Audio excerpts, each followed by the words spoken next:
Hello, everyone, and welcome to the Manuscript Podcast. This is the podcast where we believe 21st century man controls his destiny, that his choices define his future, and that he writes the script to his own life. I am your host and fellow man, Reuben Stamper, and as always, it is an honor, a pleasure, and a privilege to have you here with me today. Thank you so much for joining me. If you get something out of this episode, consider subscribing. All right, we're going to get right into things. We're going to get started hot. Very hot. Here we go. The topic of discussion today is this. Attraction is not one thing. It is an amalgam of many things, and it's almost somewhat a lifestyle. All right, let's get right into it. Okay, everyone, so to start this off, let's be very clear. Attractiveness is an important trait. It is. Whether you're talking about getting a job at work, or just finding new friends, or attracting that special someone.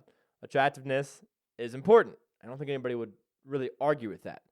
Now, what I am going to argue is that our culture as a whole has put so much emphasis on physical attractiveness instead of actually understanding what attractiveness really is. In my opinion, it is a number of important factors that make you attractive, right? There are people who physically, you wouldn't say, oh, that person is stellar, super attractive, but their personality and the way they treat other people and the things that make, a man or a woman virtuous, those things can actually basically make attraction come about. So before we get started, it's always important to define terms. So according to the Oxford Dictionary, the term attractiveness is defined as the possession of qualities or features that arouse interest, right? So if someone's attractive, you want to know more about them, right? You become curious about them. You think, I really want to know more about who that person is and what they're all about, because there's something about them that is just immediately like, wow, okay, you're a really interesting, cool person. I would like to know you better. And that's what attractiveness is. Now, we always talk about attraction in the sexual sense, which that's a thing too, But I think that attractiveness in its totality is something that every man should try and incorporate into his life. It's a trait you should try and aspire to. Now, what I'm really here to do is to dispel a myth that I fell into when I was a young lad, and that was that there's a few secret physical attraction tips that you can just take on, and it's going to completely revolutionize your life and change things. And it was such a lie. It was a lie that I fell into, and I'm here, if you are one of those men who believes that, to dispel this myth. I will be clear, there are things you can do to change your life that will be helpful and that you should aspire to do, right? So there's certain body language things you should probably figure out if you find yourself being awkward in open spaces like I normally am, right? So it's there are certain things that can make you more socially adept and able to talk to people. This is true. But those all come secondarily to you being a good man. Because here's the thing about attraction. Everybody today on Instagram and everything like that, they're trying to tell you that physical attraction is the thing that really matters the most. Well, I hate to break it to you, that will fade. It doesn't matter who you are. You're going to stop looking as physically attractive as you were in your 20s. It doesn't go on forever. It's something that fades. However, if you work on being an attractive person in totality, that will last forever. If you want to be someone who is curious, someone who is always trying to learn new things, someone who has done a bunch of really cool things that you want to learn more about, or just is very outgoing and got tons of charisma and it's just enjoyable to be around, well, that's an attractive person. And that can last into your 70s, 80s, 90s. That is something you should focus on more. Focus on the basics and then work your way up into the little tiny fine-tuning of everything. For instance, let's say you found a lady and you're like, oh, this lady, she is so hot, super stellar attractive, right? And that's what you first know about her. And so you're intrigued. You're like, okay, her beauty is drawing me towards her, right? So you go and you talk to her and stuff, and you guys are kind of having fun. But then one day you're at a restaurant and she starts treating the waiter like absolute shit, okay? And you're like, that's that's kind of weird. I don't really like how she's treating that guy. And then you introduce her to your family, and she's kind of a dick to your mom. And you're like, this is really not good. And all of a sudden you figure out, oh my gosh, this is like the opposite of what you think about when you say judge a book by its cover. The cover was beautiful, but the content was shit, man. Like, gotta run away from that. And so my point is, this whole myth out there that, oh, if you do this thing to make your hair look better or your skin look better or yada, yada, yada, all of a sudden you're going to be this attractive like beast out there. It's not true, because it doesn't matter if you're a shitty person, because it won't last. It won't last. It literally is a very transient thing, right? Your attractiveness physically is a transient thing. I'm not saying you shouldn't try and stay in shape. That helps with that. But, and I'm not saying you shouldn't work on these things to like stay well-groomed. And sure, you don't want to go around people and smell like shit or look like a slob. Absolutely. I'm not trying to say you should do that. I think that that is actually something that men should try and do, is to stay presentable and to keep an air of regalness about them. You don't want to look like a slob all the time. You don't want to go to a funeral wearing sweatpants and a hoodie. Like, that's not what you should do. And so I'm not trying to say those things can't help you. They can. But what I am trying to argue is that you got to work on the basics first in terms of becoming a virtuous man and becoming a good man before you're actually ever going to be able to be a fully attractive man, okay?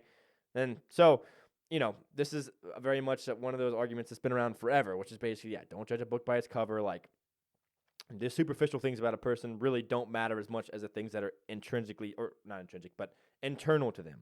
The things that make them who they are. Those are the things that are important and will last over time, and that can be fostered and that can grow. Because at a certain point, you max out your beauty, and you're going to start, guys probably past 35, we probably start going downhill, and like for women, it's transient too. It changes. And so the point I'm trying to make is, if you put all your eggs in the hotness basket, and that's what you're striving for all the time, you're going to really miss out on becoming the best man you can be. You really are. So I want to talk real fast about this idea I was talking about before and put it into more concrete terms. So there is a principle known as the Pareto principle, or the 20-80 rule. And it basically says 80% of outcomes result from 20% of inputs. So what does this mean? It means focusing on the things that matter create the most results. So let's say working out. I've talked about this in previous episodes. But there's so many videos out there that are trying to tell you that push-ups will kill your gains. And they're like, oh, push-ups are bad for you. You shouldn't do them. You could spend all your time looking at those, looking at the little minute way to tweak things and make it perfect. Or you could start doing push-ups and see the results. Right? So what mattered there? What mattered was doing the action, was actually doing an exercise. And maybe it's not the perfect exercise, but it is an exercise that has worked for people for hundreds of years. Like, that is across cultures, push-ups have been utilized by men to grow in upper body strength and core strength. It's a great exercise, right? And yet there are tons of people out there who you could watch for days and then, still stay fat and never actually get into shape because you were focusing so much on perfecting the thing. And I think a lot of times that can also be a way to procrastinate and not actually do the thing. It's just by, oh, well, I just haven't found the perfect thing yet, so I'm not going to start. Don't let the perfect be the enemy of the good, But so that's one example. Or, I've been working on a marketing class, and so there could be, 1,000 ways to market a product to someone, right? So you're looking at the whole market out there, and you're saying, okay, well, I could try and throw this product at them 100 different ways, right? But maybe 2 of those ways will have the greatest impact. And the Pareto principle would say focus on the 2 things that matter the most. Focus on the big things, okay, in life. And so that's the argument I'm trying to make here with attractiveness is don't focus on these tiny little minute things that might help you just the tiniest bit. Don't focus on the specifics until you've worked on the general, which is, I actually need to be a good person in order to be attractive. Because if you're not a good person, No one is in the long term is going to find you attractive. Maybe short term, maybe you find a way to coif your hair perfectly and put on this perfect scent and all this stupid shit that's out there that have made thousands of thumbnails. No, focus on becoming a good man and let the rest follow. That is the argument I'm trying to make about attractiveness, because I think that a lot of men, including myself when I was younger, have been led astray, and it's a tragedy. So, anyways, that's all I have to say on attractiveness. I hope you enjoyed it. Just remember, getting a Gucci purse is not going to make you the most attractive lady out there. Or, getting all this fancy clothing out there, it's not going to make you an attractive person. Becoming a genuinely good person that is enjoyable to be around, that is attraction. That's attractiveness, and that's what you should strive for. All right, moving on to section 2. Let's go!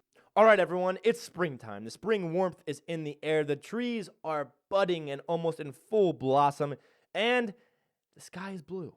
It's beautiful outside. And so, because it's springtime, and I've been thinking about this myself, I have been spending way too much time inside, I figured I would look up the stats on how much time we as Americans spend inside. Here we go. It's a sad stat. According to the National Human Activity Pattern Survey, or NHAPS, we spend 90% of our time indoors. And we only spend an average of 7.3% of our time outdoors. So the remaining percentage is in our cars. So that's still kind of indoors, right? And I wanted to talk about this because, like I said, I've been thinking more about, I really need to get outside. And I've been working a lot and trying to, better my family's life. Obviously, that is important to me. But I've been thinking about, what are the things that I love that bring me joy? And for me, I've always been an outdoorsy guy. I like going outside and enjoying the outdoors in so many different ways, whether it's cold outside or boiling hot outside or beautiful, like the perfect temperature as it is right now. And so I was thinking, I wonder how much time we as Americans spend on average in our houses. It was 90%. That's not good. I think that leads, a lot of us to be overweight and sick and unhappy. And I, on a more philosophical note, I believe that it takes away a sense of awe that should be inherent to every human, that should be partaken in, right? Because there's something about climbing a mountain and looking out across a valley that just makes you feel so small and insignificant, and it reminds you, it humbles you, it grounds you to the earth, and it basically helps you to recognize, wow, man, while I've got all this crazy stuff going on in my life, and I'm worried about all the events that are going on in the world, there's this just beautiful, tranquil valley out there that has just been there, waiting for me, and it doesn't worry about me at all. It has zero care about what I am. It's one of the reasons I love nature. It's very cut and dry. Humans can be difficult. We can switch on a dime and be erratic. Nature is what it is. You run into a mountain lion, that bastard was made to eat you. I'm not saying he's going to, because, sometimes they're wary and sometimes they're skittish. But you look at that thing and you're like, wow, there's nothing hidden about this creature. Nothing.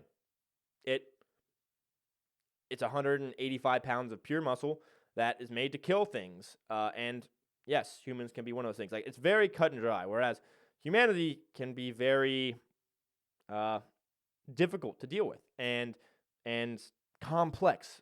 These things are very simple, right? So, anyways, that was a very long side tangent. But the point is, I think philosophically, it's important for us to remind ourselves, oh, wow, there's a whole nother world out there that is just calm and exactly what it is and true. It's very true. I guess it's pure and it's true. And I like that about the outdoors, is that you know what you're getting.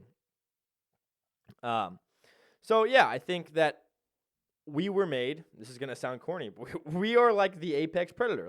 We are. We were meant to chase herds of gazelles over the plains, and, chase down bison and take them out and eat them. We are the apex predator. That's how we kind of have evolved. And instead of doing what our bodies are made for, actually moving, we sit inside and we languish on our couches and we fill ourselves with potato chips and we don't move. We don't get outside. And I'm guilty of this as well. I'm not trying to blame anybody, but I've just been thinking about this. Man, I got to up that percentage of me outside. I don't know. I'm probably above the average as far as getting outside. I'm probably, I don't know, I might be a solid 10%, not counting the car. Like, I might be 12% if I'm lucky outside, outdoors. But most of the time I am inside. And I always feel better when I've been outside for a while. I get more sunlight. I get, vitamin D. I feel amazing.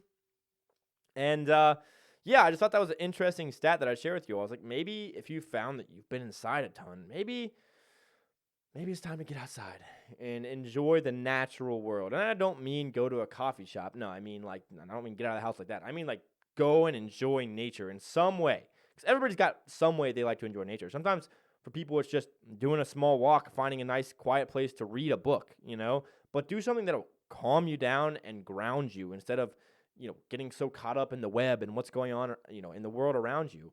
Like, take a step back.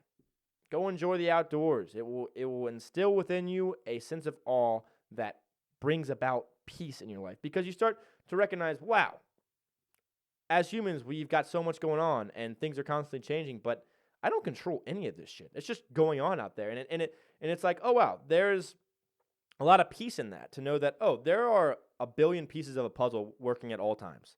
Like, this machine keeps going whether I want it to or not, and I'm not in control of that. And there's something really great sometimes about not feeling in control of like nature because it's such a huge thing, like you've got so many different aspects of nature out there.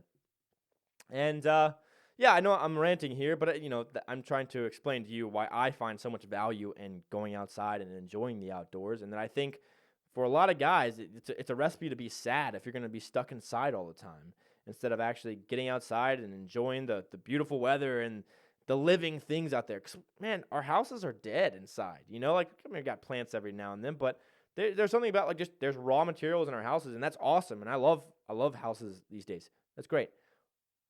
But when you go outside, there's so many living things moving around you, and I think it does add a sense of feeling alive to your life. So, yeah, anyways, that's all I have to say on that very short stat that I elaborated on very deeply. I hope you enjoyed, but yes, get outside more. I'm going to do it. I'm going to challenge myself to do it, and I'm going to do my best. So, anyways, that's all I have to say on the second part of the Manuscript Podcast. Hope you enjoy. All right, everyone, we are on to section 3 of the Manuscript Podcast. This is the Reuben rants segment, and I'm going to break character here because I'm trying to see things in a brighter light. I've decided I'm going to do a rant on something that I love. I really, really, really love because I think recently I've been a Debbie Downer. I've been ranting against things that really piss me off and make me upset. And I have decided to make a 180 and talk about something that I really, really love. And something I really, really love is the book by Edgar Rice Burroughs called Tarzan of the Apes. Now, you may be thinking, Reuben, this is like a child's book. You're right. You're probably right. Although I think it holds a lot of value for men. A lot of value for men.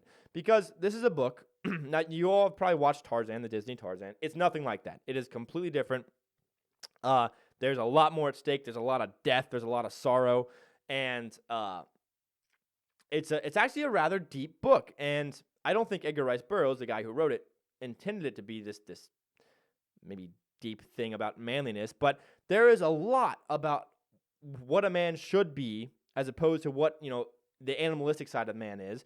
And there's a lot of themes about like nobility and strength and courage.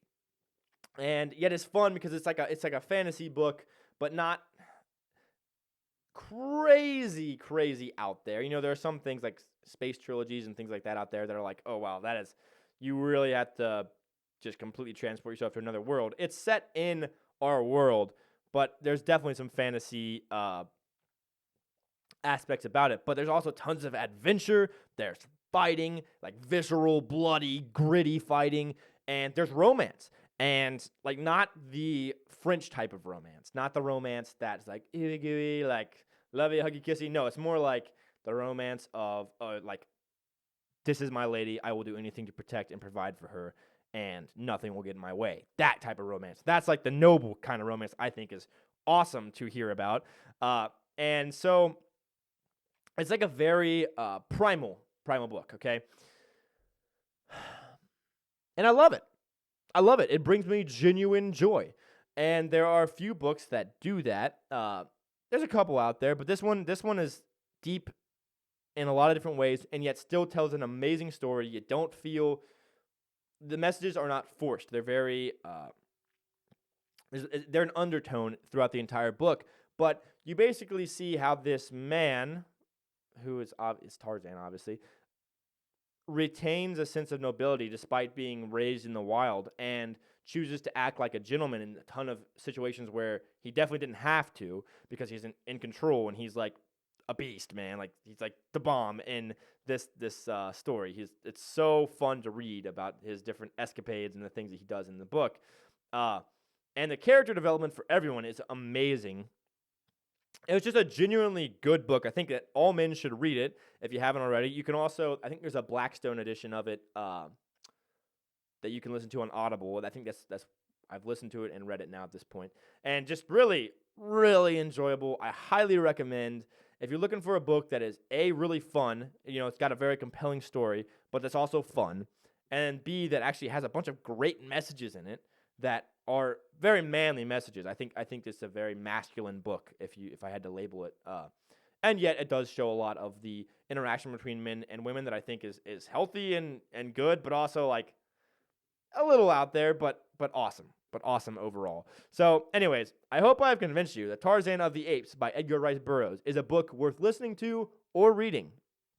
It's highly enjoyable, and it's just badass. I don't even know. Like, there's so many scenes in that book that I can think of right now that are just so incredibly visceral. Like, you feel like you're there and you're doing the action, and you are, in hand-to-hand combat with a freaking puma, and you're trying to beat the living shit out of it. Like, it's so fun. It's so fun. Anyways, so go pick yourself up a copy today or listen to it. Highly recommend checking it out, because it is a book that I think does give a lot of great messages about masculinity and what a good man should be as an undertone, and not necessarily as something that's shoved down your throat, but something that you pick up on as you read the book more and more. So anyways, that's my Reuben Rants segment, a positive Reuben Rants, I dare say, and I hope you enjoyed. So anyways, that's it for Section 3 of the Manuscript Podcast.